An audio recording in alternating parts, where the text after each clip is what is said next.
For more than a decade, the courthouse on Old Street, not far from London's financial district, has lain empty. It ceased hosting trials in 1996, and plans to turn it into a centre for educating citizens about the law were later shelved. Today, it's the birthplace of a new and evolving form of justice. This is the fourth site that Occupy London have taken over, and it's here that they plan to put on trial the 1%, the financial elite who they believe wield enormous and unrepresentative power over society, but often fail to fulfill their own tax-paying responsibilities. Along with financiers, politicians and media moguls have been assigned holding cells ahead of their trials.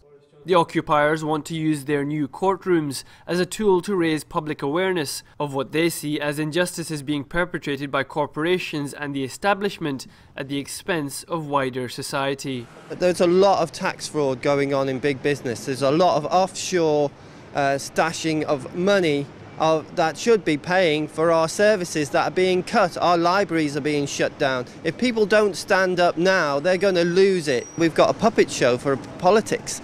And we want to change that puppetry and cut the strings from the big business and say this is not right. Critics have dismissed the court occupation along with the rest of the Occupy movement as an unproductive waste of time. These may only be mock trials with no actual legal powers, but the whole affair is being taken seriously. Qualified lawyers will argue out the cases in front of a retired judge, and those on trial will have the right to a defence. In a world where we are surrounded by buildings that belong to these multinationals, we have to be able to start realizing how much power they wield on our lives, and by putting into context the things that they do wrong, we can start making real choices for ourselves. The timing is important. Earlier this week, it was revealed that the government's tax inspectors had failed to collect around £25 billion from big businesses over the past 5 years, and had agreed to deals waiving millions of pounds worth of tax for individual corporations, such as US investment bank Goldman Sachs.